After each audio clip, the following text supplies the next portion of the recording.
مظلومہ ہے فاطمہ مظلومہ ہے، جن پہ سورہ کوثر اتری، جن پہ سورہ کوثر اتری، یہ وہی معصومہ ہے۔ فاطمہ مظلومہ ہے، فاطمہ مظلومہ ہے، فاطمہ مظلومہ ہے، فاطمہ مظلومہ ہے۔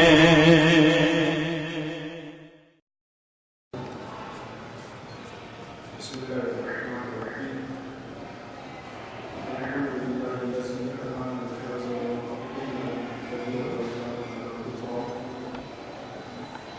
لقد جاءت رسل ربنا بالحق والصلاة والسلام على سيد أسماء في الوجود سر الله كل موجود بنطفة دابة الوجود صاحب الله وحمد المقام المحمود سيد علي المجدد والمصطفى الأمجد وأبي القاسم محمد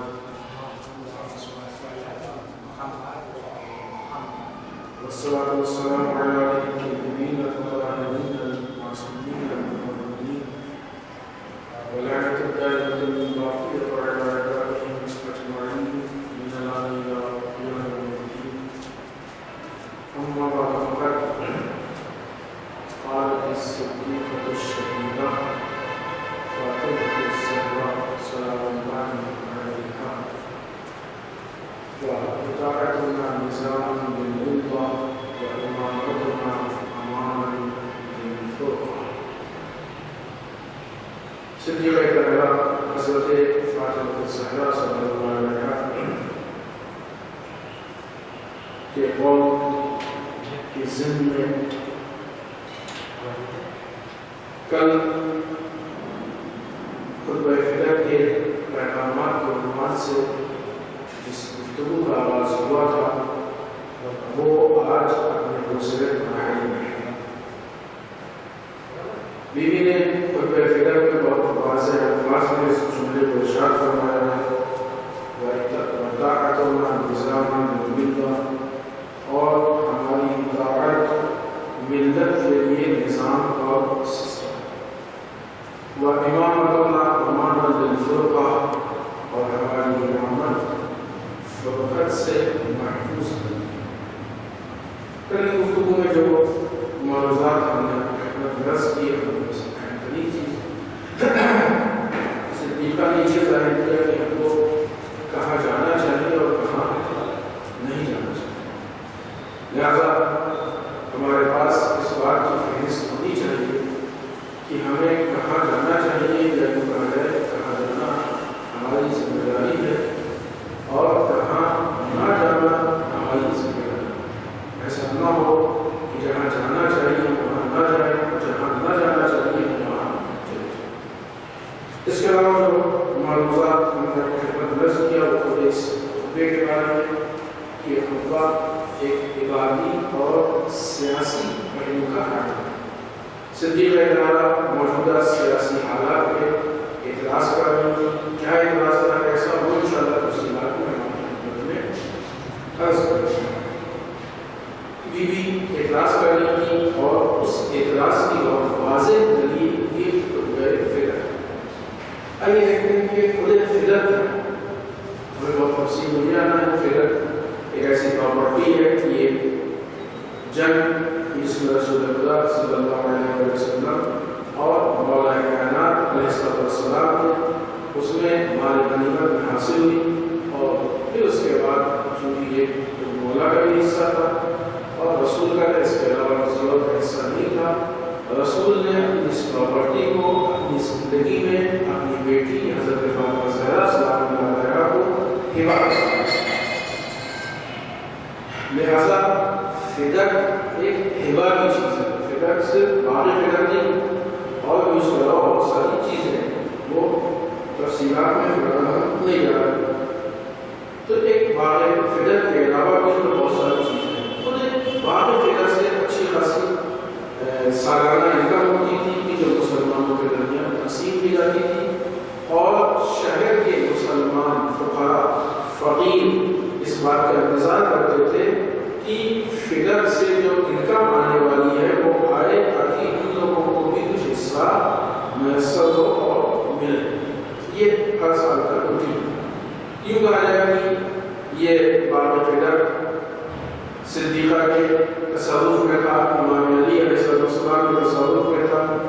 کے بھی گواہ مدینے میں موجود تھے، اور اس فکر کے ذریعے سے غریبوں کو جو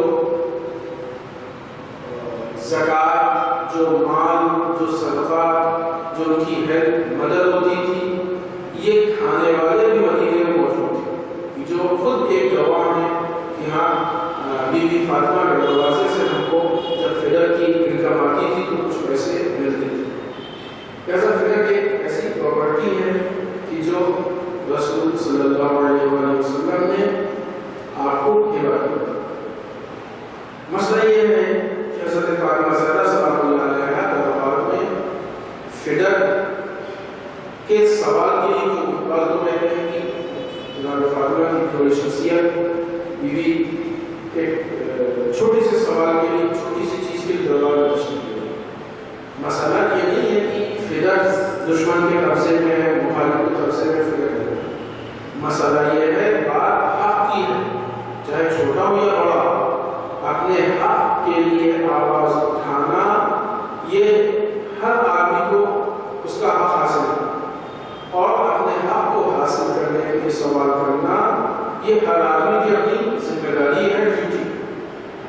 ایک دوسری چیز کی یہ مسئلہ صرف فدر تک محدود نہیں، فدر کا سوال فدر میں جس طرح بیوی نے اشارہ کیا ہے، انشاءاللہ ہم آج سے خطبہ فدر کی وضاحت کو گفتگو شروع کریں گے۔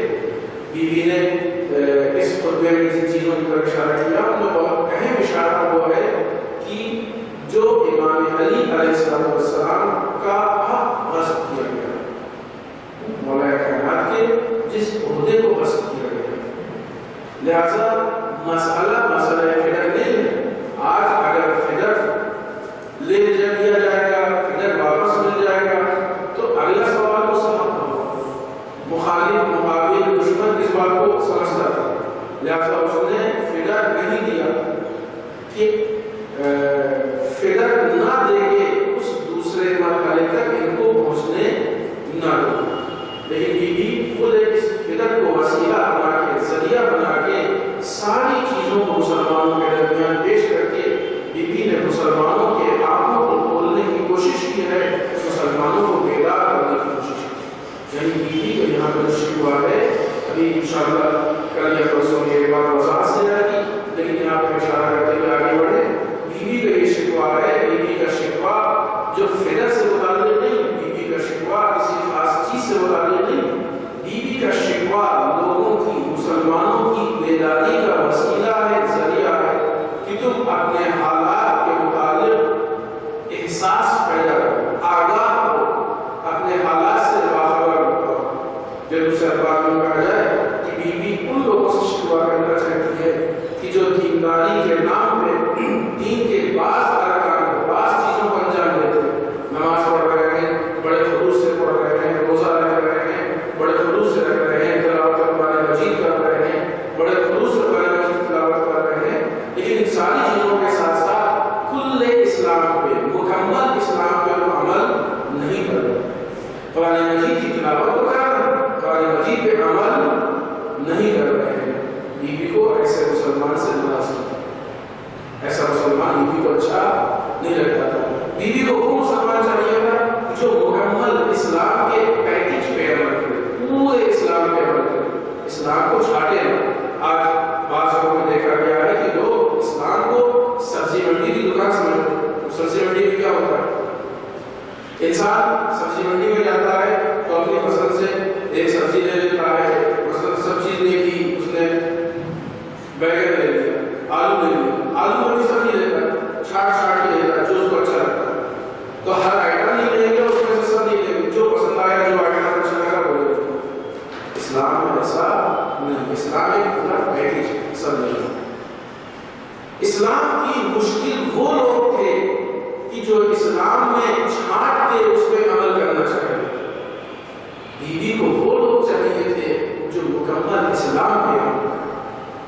لہذا ظاہری اسلام اور واقعی اسلام، بغیر ولایت کا اسلام اور ولایت والے اسلام کے بیچ میں فرق یہی ہے، ولایت والا اسلام وہ ہے کہ جہاں پورا پیکج ہے۔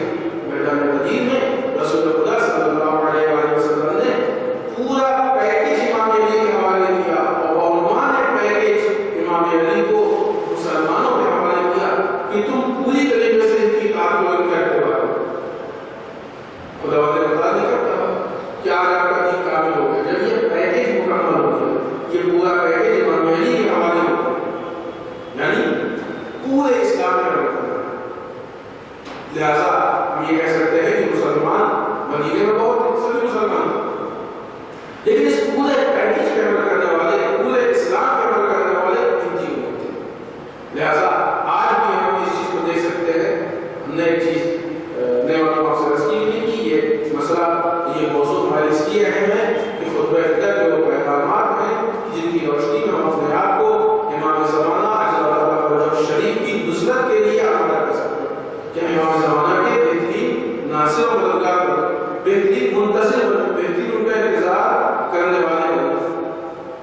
خطبہ فدق کے پیغامات کی روشنی میں ہم امام زمانہ کے بہترین ناصر بن سکتے ہیں، اس لیے کہ خطبہ فدق ان کا حامی ہے جو اسلام کے پیکج کے عنوان سے ولایت کے ساتھ قبول کرتے ہیں، اور خطبہ فدق ان کا مخالف ہے جو اسلام میں چھاٹا بینی کر کے ان میں سے کچھ چیزوں کو لے لیتے ہیں۔ لہٰذا یہ بھی چاہتی ہے کہ یہ جو مسلمان جو مسجدوں میں نماز کے لیے جا رہا ہے، جو تلاوت قرآن مجید کر رہا ہے، جو کلمہ پڑھ رہا ہے، اذان کہہ رہا ہے، اذان سن رہا ہے، یہ ساری چیزوں کو کرنے کے باوجود بھی اسلام کے خاص ارکان پہ عمل نہیں کر رہا۔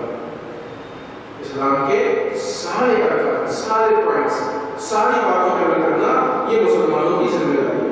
لہٰذا بی بی نے خطبہ فدق میں یہ کہا جائے کہ باقی فدق کا جو مطالبہ کیا، اس مطالبے کے ذریعے بی بی بتانا چاہتی تھی کہ ہمیں صرف فدق نہیں چاہیے بلکہ ہمیں ہر وہ چیز کی جو علی کا حق ہے وہ چاہیے۔ فدق ابتدا کرنا تھا، اس کے بعد امام علی کے حق پہ بات ہونے والی تھی اور دشمن کو بھی معلوم تھا، اس سے پہلے بہت ساری چیزیں آئیں سامنے۔ آئیے خطبہ فدق کے متعلق گفتگو شروع کرتے ہیں۔ سب سے پہلے ہم آپ کو بتا دیں کہ خطبہ فدق کو ہم تقریباً 7 حصوں میں تقسیم کریں گے، شاید سارے 7 حصے 5 دنوں میں، بلکہ جو یہ 4 دن بچے ہیں آج کو لے کے مکمل نہ ہو پائے، بعض حصوں پہ اس میں سے ہماری گفتگو انشاءاللہ ہوگی۔ سب سے پہلا حصہ خطبہ فدق کا ہے، اس میں بی بی نے خدا کی توحید اور اس کے شکر کے بات کی۔ الحمدللہ، ساری تعریفیں اللہ کے لیے، خدا کی تعریف کی۔ ابھی ہم وضاحت بعد میں کریں گے، پہلے وہ پوائنٹس بتا دیں کہ جو 7 حصوں کو فدق کو تقسیم کیا جا سکتا ہے، اگرچہ کوئی آدمی اس کی نظر کچھ اور دوسری اور کم یا زیادہ بھی کر سکتا ہے، ایسا نہیں کہ خطبہ اور قرآن کی روشنی میں نہیں، یہ 7 چیزیں جو سامنے آ رہی ہیں، بعض تحقیقات اور ریسرچ کی بنیاد پہ یہ 7 چیزیں ہیں کہ جن میں خطبہ فدق کو تقسیم کیا سکتا ہے۔ پہلی چیز شکر خدا، دوسری چیز اس خطبہ فدق میں جو اہم پوائنٹ ہے وہ رسول اکرم صلی اللہ علیہ وآلہ وسلم سے متعلق ہے۔ بی بی نے اس میں محمد مصطفیٰ صلی اللہ علیہ وآلہ وسلم سے متعلق گفتگو کی۔ 2 چیز۔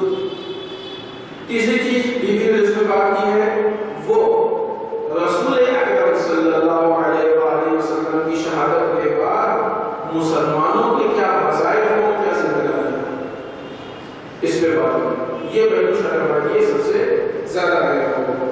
چوتھی چیز کہ جس پہ بی بی نے اس خطبے میں گفتگو کی ہے وہ اپنے اور رسول خدا اور خود امام علی علیہ السلام کے مقام و منزلت سے متعلق بات کی۔ ہمارا مقام کیا ہے اور مولا کائنات کا مقام کیا ہے، ان دونوں چیزوں کو واضح کرنے کی کوشش کی۔ 5ویں چیز بی بی نے اپنے خطبے میں خلافت کے غصب ہونے کی طرف اشارہ کیا اور اشارہ کر کے اس چیز کا ایک مطالبہ کی شکل میں اس چیز کو سامنے رکھتی تھی، بی بی آگے بڑھ رہی ہے۔ 6ٹھی چیز، چونکہ یہ دعویٰ کیا گیا تھا کہ فدق بی بی کو اس لیے دیا گیا چونکہ نبی کی اولاد کو میراث نہیں ملتی ہے، لہٰذا اس بات کو ثابت کیا، قرآن مجید سے ثابت کیا کہ بی بی اپنے باپ کی میراث لے سکتی ہیں یا انبیاء کے اولاد کو ان کی میراث مل سکتی ہے۔ اس چیز کو اس میں ثابت کرنے کی کوشش کی ہے۔ 7ویں چیز، بی بی نے لوگوں کو خطاب کر کے یہ قرآن کی اہمیت اور قرآن پہ منحصر ہونے کی دعوت دی ہے کہ تم قرآن پہ ڈپینڈ ہو، تم قرآن پہ عمل کرو، تم قرآن پہ عمل کرنے میں سہل اندازی نہ کرو، قرآن کے بارے میں زیادہ احتیاط کرو۔ یہ بہت کامن چیز ہے کیونکہ خود مولا کائنات نے بھی اپنی وصیت میں قرآن پہ عمل کے لیے بہت واضح الفاظ میں بات کی۔ تو انشاءاللہ اگر توفیق دے کے یہاں تک پہنچے تو انشاءاللہ اس پہ بھی گفتگو ہوگی۔ کوشش یہ ہے کہ یہ 7 پوائنٹ دنوں میں آپ کے سامنے پیش کیا جا سکے۔ آئیے یہاں پہلے پوائنٹ سے گفتگو شروع کرتے ہیں۔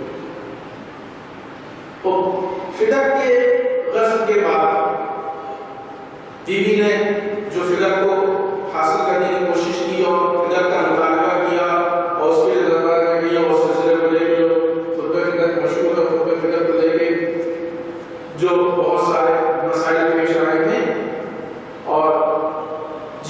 آپ نے اس خطبہ فدر کا آغاز کیا ہے، سب سے پہلے بیوی خدا کی تعریف کرتی ہے، الحمدللہ۔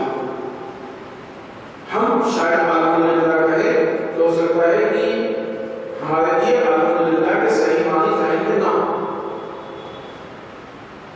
مثلاً ایک آدمی جو انگلش اس کو آتی ہے وہ الحمدللہ کو اتنا نہیں محسوس کرے گا، لیکن اگر اس سے کہا جائے تھینکنگ گاڈ، خدا کا شکر، تو اس کے مفہوم کو محسوس کر لے گا، کیونکہ جس لینگویج کو جانتا ہے۔ شکر خدا، اردو جاننے والا شکر خدا کے مفہوم کو محسوس کر لے گا، لہذا مشکل کے حالات میں اس کے زبان سے شکر خدا کا نکلنا واقعی مشکل ہے۔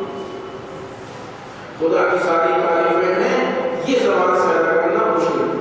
بی بی دربار میں کھڑی ہیں، بی بی ظالمین سے مخاطب ہیں، بی بی ظالمین سے ہم کلام ہیں، یہ مشکل مصیبت پر نہیں۔ فدر چھن چکا ہے، امام علی کا حق چھن چکا ہے، لوگ امام علی سے بات کرنا بند کر رہے ہیں، آہستہ آہستہ امام علی سے دور ہو رہے ہیں، امام علی کے خلاف افواہیں پھیلائی جا رہی ہیں، امام علی نہایت عجیب حالات میں زندگی گزار رہے ہیں۔ ان حالات میں بی بی جب بڑے دربار میں اپنے خطبے کا آغاز کرتی ہے، ہمارا اللہ کو سلام ہو بی بی کے اس جملے پہ کہ یہاں بھی بی بی الحمدللہ سے اپنی گفتگو کا آغاز کرتی ہے۔ ان حالات میں الحمدللہ کہہ لینا یہ کوئی چھوٹی بات نہیں، خدا کی تعریف کا ذکر کرنا چھوٹی بات نہیں، لیکن اس کے لیے بہت سخت قسم کا یقین اور عقیدہ ہونا چاہیے، اس لیے کہ وہ بات جو جناب ثانیہ زہرا سلام اللہ علیہا کے شام کے دربار میں عرض کی تھی، ما رأیت الا جمیلا، ہم نے خدا کی طرف سے جو بھی دیکھا وہ سب جمیل تھا، حسین تھا، خوبصورت تھا۔ یہ شان سے پہلے کہتے ہیں خود یہ الحمدللہ، چاہے بی بی نے یہاں کہا ہو، چاہے جناب ثانیہ زہرا حضرت زینب سلام اللہ علیہا نے کوفے اور شام کے بازار اور دربار میں کہا ہو، یہ بہت بڑا میسج ہے۔ یہ سمجھے ہے میسج، اگر ہمارا راستہ صحیح تو اس صحیح راستے پہ چلنے کے بعد اگر مشکلات آتی ہیں کہ یہ مشکلات مصیبت نہیں ہے بلکہ اللہ کی دی ہوئی نعمت ہے۔ ان مشکلات کو اس پہلو سے پہچاننا چاہیے۔ یہ بہت اہم درس ہے، صرف اس بنیاد پہ بہت سارے درس ہوتے ہیں، انشاءاللہ خدا توفیق دے کہ ہم لوگ زیادہ سے زیادہ درس پہ گفتگو کر سکیں۔ سب سے پہلی چیز جو معلوم ہوتی ہے سارے ائمہ کرام علیہ السلام یا ان سے متعلق جو افراد لگے، چاہے وہ جناب ثانیہ زہرا سلام اللہ علیہا ہو، چاہے وہ حضرت عباس علیہ السلام ہو، دوسرے افراد مسلم علیہ السلام ہو، یا خود صدیق اکبر حضرت فاطمہ زہرا سلام اللہ علیہا ہو، جب بھی انہوں نے خطبہ کہا ہے جن حالات میں بھی ہوں، بات حمد پروردگار سے شروع کی۔ حمد پروردگار ہمارے نارمل حالات میں اس طریقے سے کہا جاتا ہے کہ جب انسان نعمت ملتی ہے، اچھائی ملتی ہے، خوشحال ہوتا ہے تو خدا کی حمد کرتا ہے۔ اہل بیت وہ ہیں جن کا یہ میسج ہے کہ جس حال میں بھی ہو اللہ کی حمد و ثنا کرو، اللہ کی تعریف، اللہ کی تعریف اس بات کو نہیں ہے کہ پالنے والا تو جو بھی دے رہا ہے تیری طرف سے نعمت کے علاوہ کچھ اور نہیں ملتا۔ یہ ہماری بات ہے کہ ہم خراب چیزوں کو لے لیتے ہیں، خراب چیزوں کو لاؤ لے لیتے ہیں، لیکن ذات پروردگار سے نہیں۔ لہٰذا ان مشکلات کو کیسے توجیہ کریں گے؟ یہ مشکلات اللہ کی دی ہوئی نعمت ہے۔ کیسے اللہ کی دی ہوئی نعمت ہے؟ چونکہ ہم صحیح راستے پہ چل رہے ہیں، لہٰذا یہ غلط ہے۔ اب اگر بات مشکل کی ہے تو یا وہ ہمارا امتحان ہے یا گناہوں کا کفارہ۔ صدیق اکبر سلام اللہ علیہ کے گناہوں کا کفارہ نہیں، حتیٰ شاید البتہ امتحان کی بات شاید کوئی نہ دیکھ رہا ہے، ہر حال میں اس کا جو اجر ملے گا وہ ذہن میں۔ یہ مشکل کچھ دن کی وقت انسان کی زندگی میں اچھا ہو یا برا بہرحال کٹ جاتا ہے۔ عیش و عشرت سے رہنے والے ایسا نہیں ہے کہ ان کے عیش و عشرت کا وقت رہ جاتا ہے اور وہ کبھی ختم نہیں ہوتا، نہیں، وہ بھی کٹ جاتا ہے۔ عیش و عشرت کے سورج نکلتا ہے، شام کو جلدی ختم ہو جاتا ہے، ان کا بھی دن 24 گھنٹے کا ہوتا ہے۔ اور جو مشکلات میں، فاقوں میں، پریشانیوں میں دن بسر کرتے ہیں ان کا بھی دن 24 گھنٹے کا ہوتا ہے، ان کا بھی دن لمبا یا چھوٹا نہیں ہوتا، دونوں گزر جاتے ہیں۔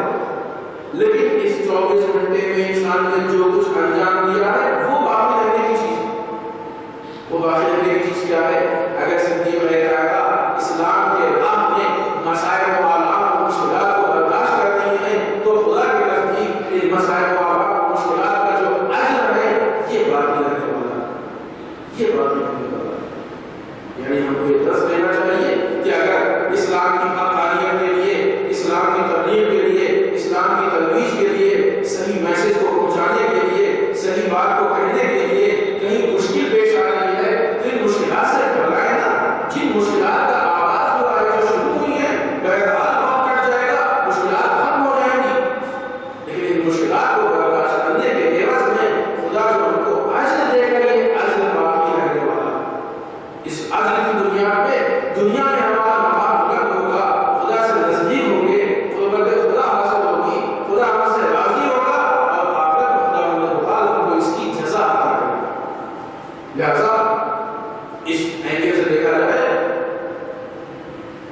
تو اگر ہم صحیح راستے چل رہے ہیں تب بھی مشکلات ہمارے لیے اللہ کی نعمت۔ ہاں کوئی انسان کو سے مشکلات کیسے بات فراہم کر دیا بلا یہ مشکلات کا جو تو صرف وہ ایک الگ چیز ہے، اس کا یہاں کوئی فرق نہیں۔ ایک چیز، دوسری چیز، عام طور سے خطبوں کا مزاج یہ ہے کہ خطبے حمد پروردگار یا توحید پروردگار سے شروع، یہ اس بات کا سخت میسج ہے کہ ہماری ہر تحریر، ہر گفتگو کا مرکز توحید پروردگار۔ یہ بات ہے کہ یار ہمارے جیسے لوگ جب ہم گفتگو شروع کرتے ہیں تو خطبے کو حمد پروردگار، توحید پروردگار سے شروع کرتے ہیں، پھر اس کے بعد جو آیت پڑھتے ہیں بعض اوقات اس آیت کے متعلق بھی گفتگو نہیں ہوتی، یہ ہماری فراموشی بھول جاتی ہے۔ لیکن ایسا نہیں، حقیقت حال یہ ہے کہ کوئی بھی ہماری گفتگو ایسی نہیں ہونی چاہیے کہ جو توحید پروردگار کے خلاف، جس کا مزاج توحید پروردگار کے مزاج سے نہ ہوتا۔ کوئی گفتگو ایسی نہ ہو کہ جو توحید پروردگار کو چھوڑ، یا کوئی بھی گفتگو ایسی نہ ہو کہ جو توحید پروردگار کو ثابت نہ کرتی ہو، ڈائریکٹ یا انڈائریکٹ۔ ہماری ساری گفتگو کا مرکز اور محور یہ ہونا چاہیے کہ ہماری گفتگو ہر حال میں توحید پروردگار کو پوری کرتی ہے۔ یہ پہلا لفظ ہم کو یاد رکھتا ہے، لیکن اپنے مقصد کو مت بھولو۔ توحید پروردگار تمہارا مقصد ہے، خدا کی حمد و ثنا تمہارا مقصد ہے، خدا کی معرفت تمہارا مقصد ہے، لوگوں کو معرفت تک پہنچانا یا معرفت کو لوگوں تک پہنچانا یہ تمہاری ذمہ داری ہے۔ اپنی اس ذمہ داری کو فراموش مت کرو۔ لہذا توحید پروردگار وہ اہم میسج ہے جسے ہمیں فراموش نہیں کرنا چاہیے۔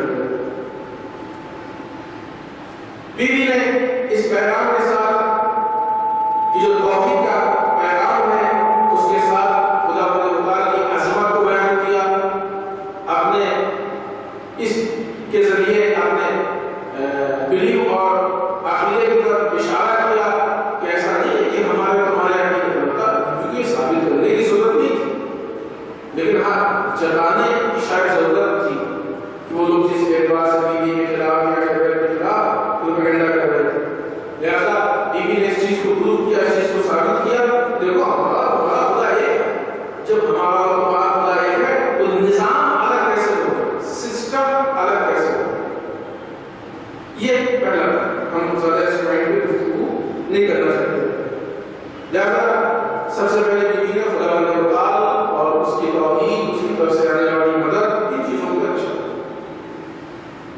دوسرا معاملہ، دوسری چیز کہ جس کو بیوی نے آغاز کیا وہ رسول اکرم صلی اللہ علیہ وآلہ وسلم۔ بیوی نے تعلیم ہم گواہی دیتے ہیں کہ ہمارے باپ محمد مصطفیٰ صلی اللہ علیہ وآلہ وسلم خدا تعالیٰ کے بندے اور رسول۔ دو اہم چیزیں، خدا کا بندہ ہونا اور خدا کا رسول ہونا۔ بندگی الگ ہے، رسالت الگ ہے۔ بندگی کو جو ہم سکتے ہیں، رسالت ایک عہدے کا نام ہے جو انسان کو بندگی تک پہنچاتا ہے۔ خدا تعالیٰ نے جب رسول اکرم صلی اللہ علیہ وآلہ وسلم کو معراج دی، کیا کہا؟ سبحان الذی اسریٰ بعبدہ، پاک و پاکیزہ ہے وہ ذات جس نے اپنے بندے کو سیر کرایا۔ یعنی یہ معراج کی بلندیاں بندگی کی بنیاد پر رسول نے حاصل کی، بندگی اتنی بلند تھی کہ میرا حاصل کی۔ بہرحال خدا اپنے بندے کو اپنے کمالات بخشتا رہتا ہے، عطا کرتا رہتا ہے۔ یہ اور بات ہے کہ ہماری بندگی اس لائق ہو کہ ان کمالات کو حاصل کرنے کی کوشش کریں۔ تو دو چیزیں پیش کی، ایک اپنے باپ کے بعنوان بندہ اور بعنوان رسول۔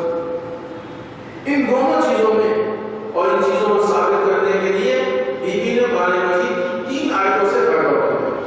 سب سے پہلے سورہ انبیاء سورہ محمد آیت نمبر 24 خدا بندے اللہ فرماتا ہے افلا یتدبرون القرآن ام علی قلوب اقفالها، سورہ محمد آیت نمبر 24 کیا یہ لوگ قرآن میں ذرا بھی غور نہیں کرتے ہیں؟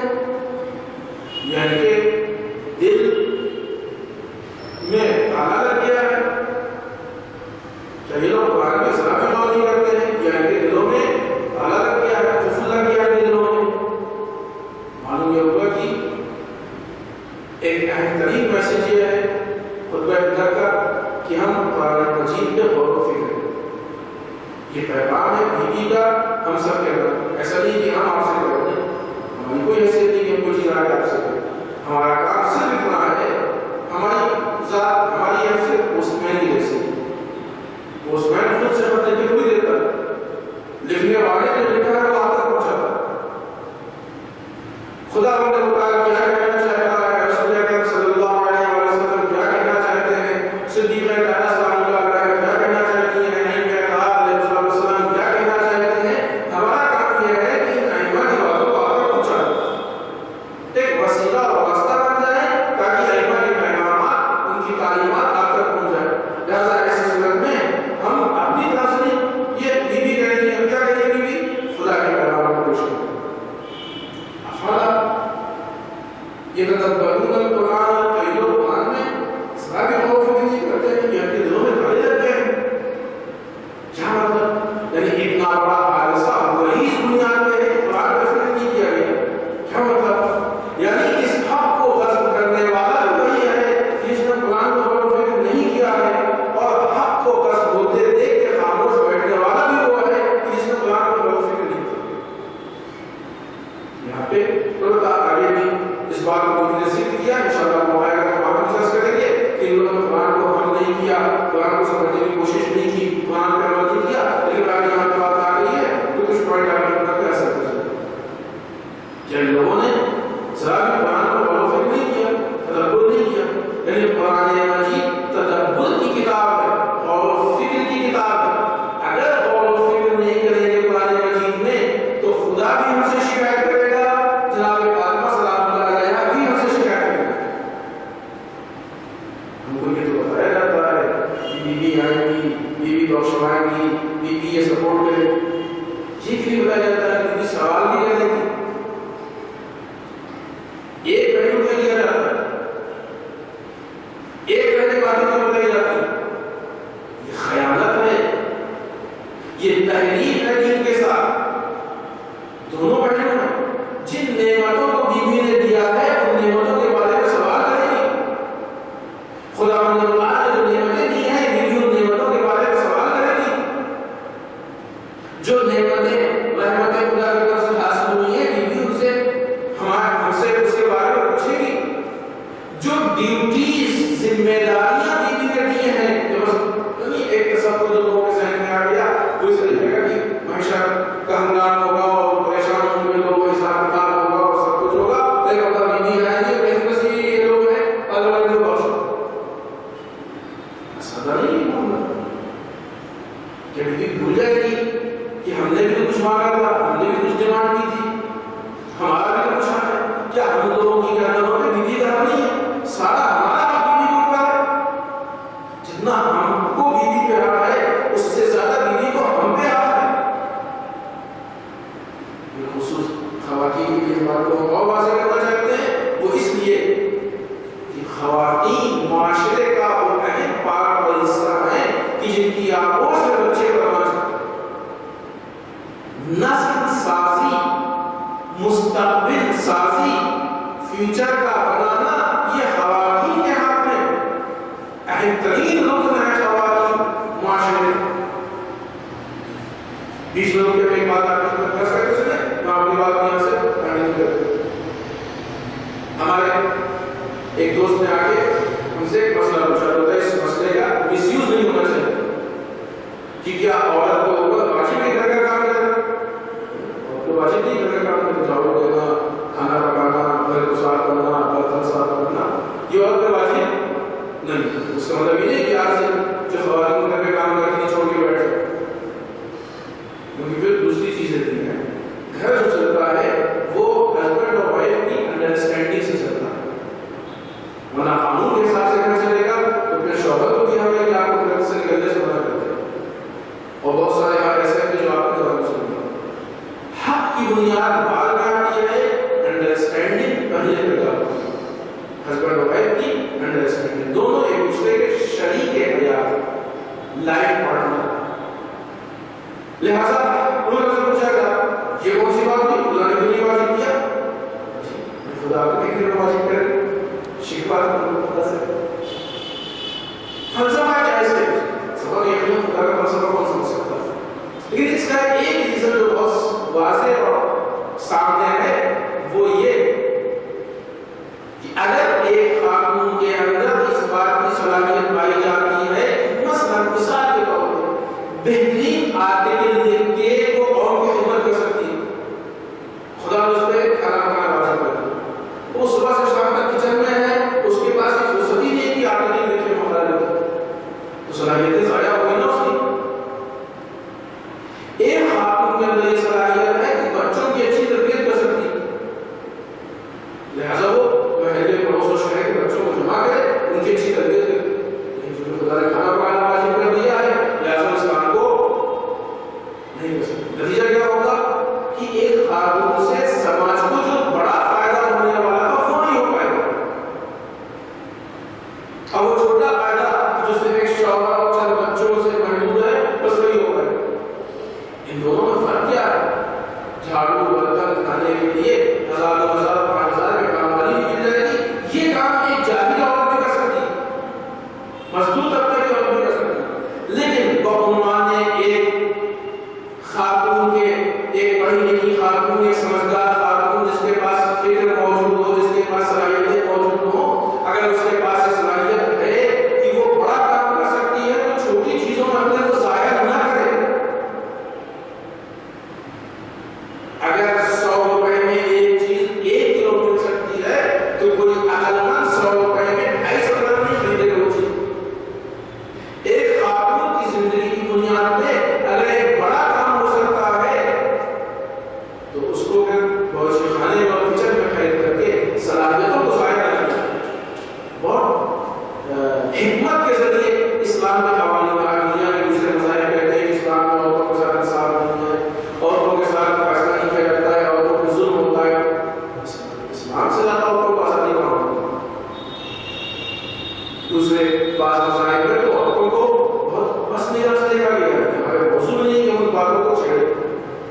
اسلام نے عورتوں کو بڑی عزت سے دیکھا گیا، لہٰذا کہ خاتون بڑا کام کر سکتی، چھوٹے بڑے کھانے کا نہیں ہو سکتا، کھانے کا کچھ ویسے خرچ کر کے ہو سکتا، لیکن جو اس کے اندر صلاحیت پائی جاتی ہے یہ صلاحیت والا کام پیسے خرچ ہو کے نہیں ہو سکتا. اس بنیاد پہ ایک چیز، دوسری چیز، ایک عورت جتنا اچھا کھانا پکا سکتی ہے اس سے کہیں زیادہ بہتر اپنے بچوں کی تربیت کر سکتی ہے. وہ عورت کے لیے زیادہ ہے. یہ بھی کیونکہ اصل اعتبار سے ہمارے موضوع نہیں ہے، اس نے تفصیل میں نہیں جائے، کسی اور جگہ پر اس بات کو تفصیل سے پیش بھی کیا ہے، اس لیے بھی بہت مناسب نہیں ہے کہ یہاں پہ اس کو پیش کرتے ہیں، اسے اشارہ کر کے حوالہ کر دیا. ایک عورت بچوں کی تربیت جتنی اچھی کر سکتی ہے، یعنی اگر ایسا ہوتا ہو کہ ایک کام والی رکھنی پڑے بچوں کی تربیت کے لیے یا کھانا پکانے کے لیے، تو بہتر یہ کہ اس سے کھانا پکا لیا جائے، بچوں کی تربیت کر دی جائے. کیونکہ اگر کھانے میں نمک کم یا زیادہ ہو گیا، ٹیسٹ بگڑ گیا، یہ مشکل آدھے گھنٹے کی ہے، 10 منٹ کی ہے، بہت زیادہ ہے تو 1 گھنٹے کی. اگر بچے کی تربیت میں ذرا سی اونچ نیچ ہو گئی تو یہ مشکل پوری نسل کی ہے.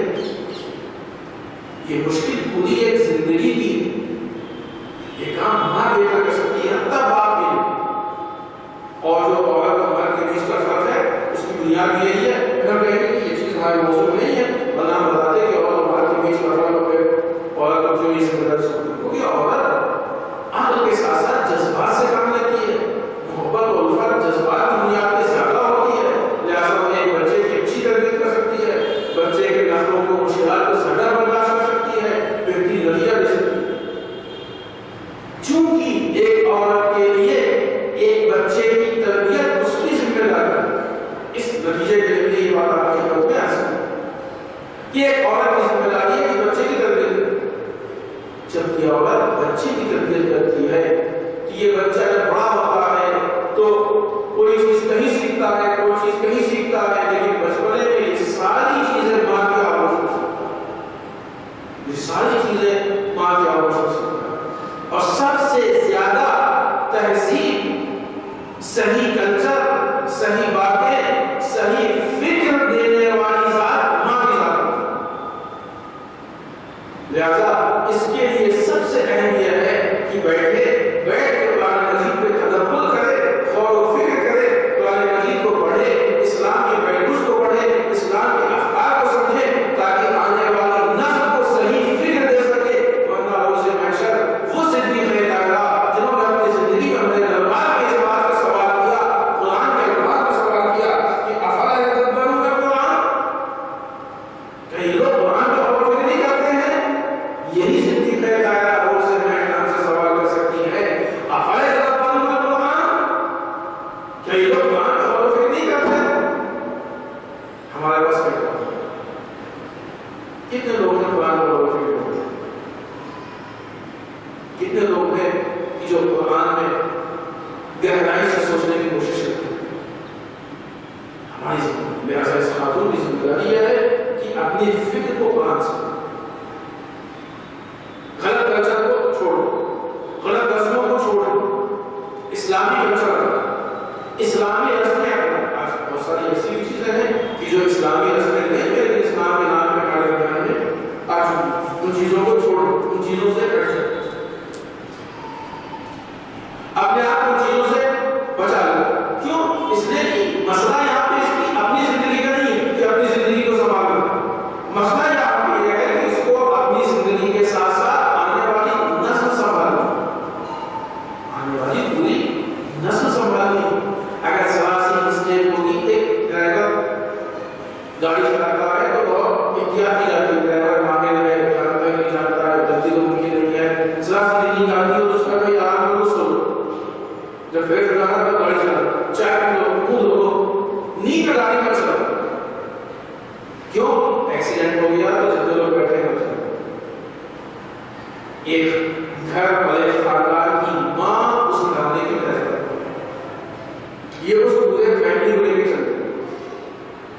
اگر ذرا سا نیند اونگ آ گئی، نیند آ گئی، تو گھر میں جتنے بچے ہیں، 2 4 6 ان سب کی زندگی کا سبب ہے. جسم کا مر جانا بہرحال بہت آسان اور ہلکی چیز ہے بنسبت کردار کے ہونے کی. ڈرائیور کے ہاتھ میں انسان کے لوگوں کے جسم کی زندگی ہوتی ہے، ماں کے ہاتھ میں آنے والی نسل اور اپنے بچوں کے کردار کی زندگی ہوتی ہے. ماں ان بچوں کے کردار کو بناتی ہے. اس کے لیے ضروری ہے کہ وہ غور و فکر کے تدبر کرے. اس کے علاوہ بیوی ایک دوسری آیت کو پیش کرتی ہے، سورہ زمر آیت نمبر 47.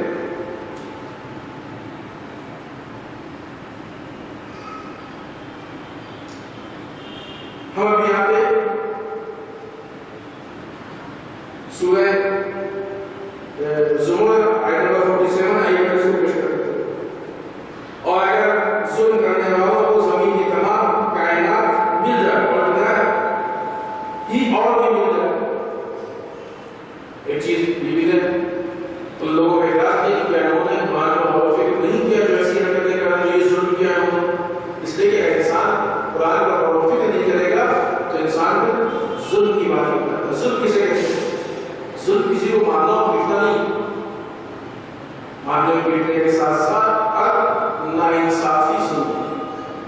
بس اس شے اللہ تعالی نے بندے کسی چیز کو اس کی جگہ سے ہٹا کے غلط جگہ پر دینے کا نام ظلم. اگر ہمارے معاشرے میں ایک غلط کام ہوتا ہے تو یہ معاشرے سے متعلق ظلم. لہذا یہ لوگ جنہوں نے مولا کائنات کے حق کو غصب کر دیا ہے، مولا کائنات کے مقام پر بیٹھے، یہ ظلم کر رہے ہیں. فدر کو غصب کر دیا گیا ہے، یہ ظلم ہے. صدیق اکبر کا ظلم ہے، معاشرے کا ظلم ہے، سماج کا ظلم ہے، اسلام کا ظلم ہے، امام علی کا ظلم ہے. یہ سوال کرتے ہیں کہ ہم قرآن اور نہیں کیا. اس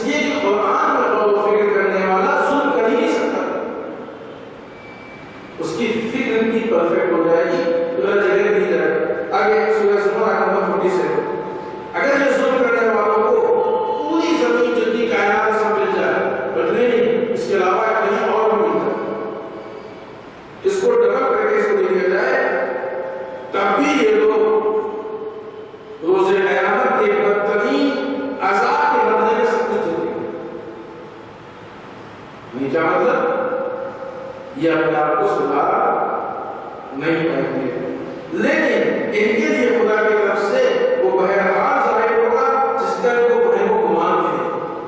یعنی کیا مطلب؟ خدا و تعالیٰ ظلم کرنے والے کے لیے اس کے یہاں ایک سزا، اور سزا اتنی سخت ہے کہ اس سزا کے لیے ان کا وہم و گمان سوچ نہیں سکتے ہیں کہ سزا کیسے ہے. ایک دوسری آیت شریفہ جو سورہ غافر کی آیت نمبر 78، خدا تعالیٰ فرماتا ہے کہ اور ہم نے آپ سے پہلے بھی بہت سے رسول بھیجے. بیوی نے جو آیت اپنی فرق میں فرمائی، اس میں اس آیت شریفہ میں خدا تعالیٰ رسول اکرم صلی اللہ علیہ وآلہ وسلم سے ارشاد فرماتا ہے کہ اور ہم نے آپ سے پہلے بھی بہت سے رسول بھیجے ہیں جن میں سے بعض کا تبصرہ آپ سے کیا. ایسا نہیں رسول سے پہلے بھی اور کیا ہے، جن میں سے اس کے رسول سے اور بعض کا تذکرہ نہیں کیا. اور کسی رسول کے کان میں یہ بات نہیں ہے کہ خدا کی اجازت کے بغیر کوئی معجزہ دے. جتنے معجزے دکھائے گئے سب خدا کی اجازت سے کے مطابق ہی دکھائے گئے. پھر جب حکم خود اور جب حکم خدا آ گیا تو حق کے ساتھ فیصلہ کر دیا گیا، اور اس وقت پہلے بات ہی خسارے میں رہے. پہلی چیز قرآن کا تدبر، دوسری چیز ظلم اور اس کے نقصانات، اور تیسری چیز اہل باطل کا نقصان. یہ تین چیزوں کو ملائیں، بس آج گفتگو اپنی اسی مقام پہ ختم کرتے ہیں. ان تین چیزوں کو ملائیں تو ایک مکمل پیغام اور میسج ہے جو صدیق اکبر دینا چاہتا ہے. پہلی چیز قرآن مجید کو غور و فکر کریں اور اپنی زندگی کو قرآن مجید کے مطابق ہم ڈھالنے کی کوشش کریں. اگر یہ کام ہو گیا تو باقی بہت زیادہ کسی چیز کو سوچنے سمجھنے اور غور و فکر کرنے کی ضرورت نہیں ہے. سب سے پہلے ہم اپنے آپ کو قرآن مجید کے مطابق ڈھالنے کی کوشش کریں. ایک دوسری چیز اپنے آپ کو ہر طرح کے ظلم سے بچانے کی کوشش کریں. اگر بچوں کی بات بیوی نے وہاں پہ خصم اور اس سے متعلق نہیں تھی، لیکن بات میسج وہیں سے محدود نہیں ہے، عمومی میسج ہر چیز کے لیے. اگر بچوں کی صحیح سے تربیت نہیں ہو سکی، شوہر کے حقوق ادا نہیں ہو سکے، شوہر کی طرف سے زوجہ کے حقوق ادا نہیں ہو سکے اور راضی نہیں ہے، یہ سارے مسائل ہیں، یہ ظلم ہے. یہ ظلم اسی طریقے سے جب گھر میں ظلم ہے، ماں اپنے بچے کی ایسی تربیت کرے کہ آنے والے وقت میں جانے انجانے میں بچے سے ایسی غلطی نہ ہو جائے کہ جو اسلام سے متعلق ظلم ہو جائے. اگر آج بچے صحیح فکر کو لے کے آگے نہیں بڑھ رہے ہیں، صحیح دین کو لے کے آگے نہیں بڑھ رہے ہیں، تو ضروری نہیں ہے، ممکن ہے کہ شاید ماں کی تربیت نہیں کریں. دوسرے الفاظ میں کہا جائے کہ یہ جو پہلو ہم آپ کو بس کرنا چاہتے ہیں وہ یہ کہ خود فطرت کی روشنی میں ہماری خواتین اپنے بچوں کی ایسی تربیت کریں کہ جیسا خود فطرت میں بی بی سیدہ ایک مسلمان کو دیکھنا چاہتے ہیں. آئیڈیل اور دوسری چیز ظلم سے بچنے کی کوشش. تیسری چیز اہل باطل کے برے حالات، یعنی بی اہل باطل کا حشر بننا چاہتی تھی. بہرحال ان کی آخرت، ان کا نتیجہ، ان کا جو بھی حساب و کتاب ہے، جو بھی ان کی جزا ہے، وہ خسارے کا نقصان اہل باطل کے فائدے میں نہیں ہے. لہذا بچوں کی ایسی تربیت ہونی چاہیے کہ وہ اہل حق ہوں اور اہل حق کی پیروی کرنے والے ہوں، اہل باطل نہ ہوں. ہر طرح کے خسارے اور نقصانات سے ان کو محفوظ رکھا جائے. ایک ماں جب ایک اپنے بچے کی تربیت کرتی ہے، بچے کو پالتی ہے، تو ہر نقصان سے بچانے کی کوشش کرتی ہے. اگر کوئی بیماری آ جائے تو فوراً ڈاکٹر کے پاس جاتی ہے. ذرا سا خطرہ محسوس ہو جائے تو اپنے بچے کو چھپا لیتی ہے کہ ہم کا خطرہ آ جائے بچے کا نام ہوگا. یہ جتنے خطرات اور مشکلات ہیں، جسمانی مشکلات ہیں، کچھ ایسے مشکلات ہیں جن کا تعلق روحانیت سے ہے، بچے کے نفس سے ہے، بچے کے کردار سے ہے. جسم بہرحال ختم ہو جانے والا ہے، لیکن کردار باقی رہنے والا ہے، نفس باقی رہنے والا ہے، اعمال باقی رہنے والے ہیں. ایک ماں اپنے بچے کے جسم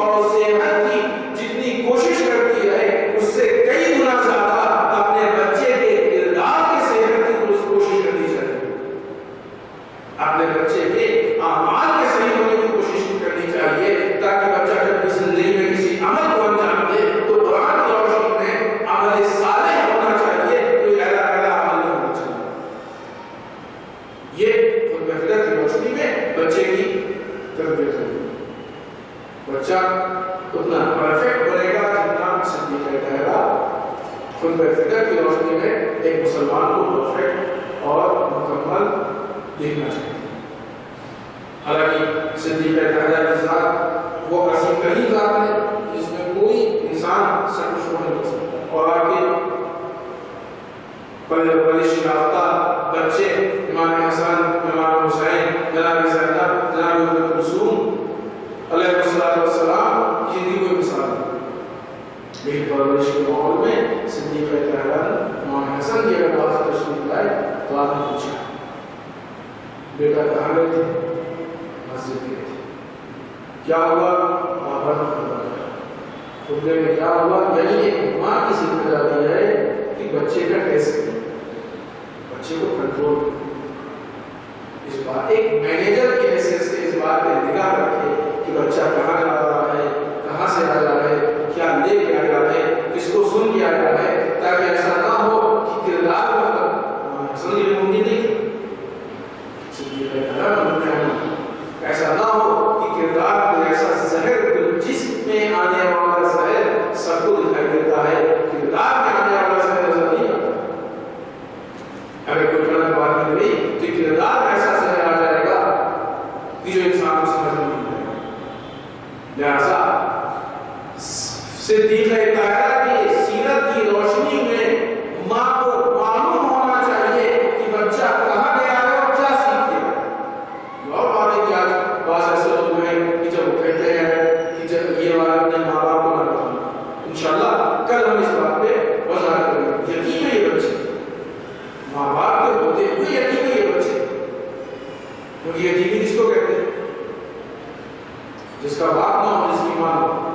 اگر کسی خاص معاملے میں ایک بچہ اپنے ماں باپ سے ڈسکنیکٹ ہو گیا تو اس معاملے میں بچہ یقین ہو گیا. انشاءاللہ کل یا مدانی مجلس کسی سلسلے میں یہ بات آئے گی، اس کو ہم مزید واضح کریں گے. بہرحال یہ ایک تربیت کا پہلو تھا جو اس دن میں تھا. اللہ کے درس کی نہیں کہ ہماری گفتگو تھا. انشاءاللہ کل ہم اس وجہ سے اپنی گفتگو آگے بڑھیں گے. 7 پوائنٹ میں سے 2 پوائنٹ میں نے درس کر دیے، 5 پوائنٹ بچے ہیں. انشاءاللہ اللہ چاہا تو باقی کی 3 مجلسوں میں ان 5 پوائنٹ کو آپ کی میں پیش کرنے کی کوشش کریں. صدیق طاہرہ اس مظلومہ کا نام ہے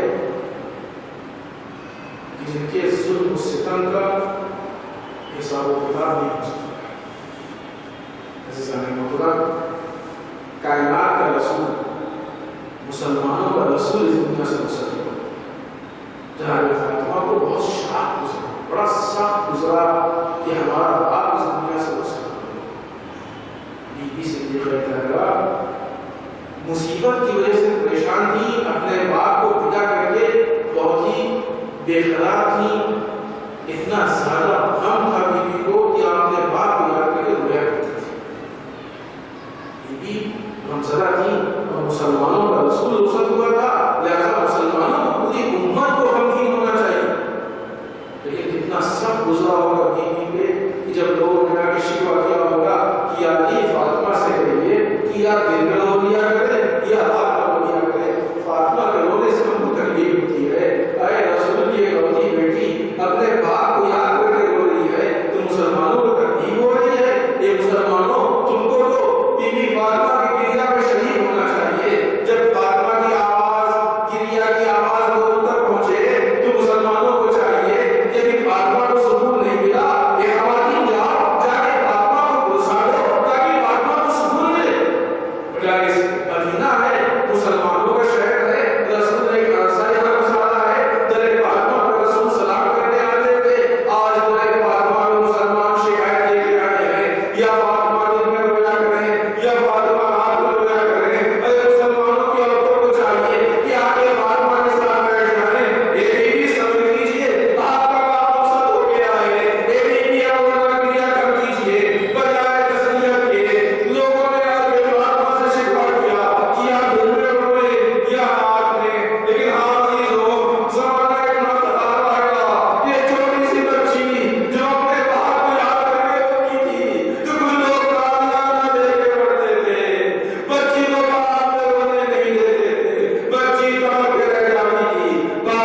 بالا ہمارے قبیلہ سے محفوظ رکھے بالا ہمارے گناہوں کو بخش دے بالا ہمارے مؤمنین کو بخش دے بالا اسلام و مسلمین کی حفاظت فرما بالا رسول اسلام کو نیست و نابود کرے بالا جو شانخان کی پریشانیوں کو دور کرے بالا جو ناولد و اولاد صالح کرے بالا جو شادی مشکلات کے مشکلات کو حل کرے بالا ہمارے علماء کا سایہ ہمارے سروں کو باقی کرے بالا ہمارے مراجع کو تمہیں عنایت بالا ہمارے امام میں ضرور میں تعجیل فرما ہمیں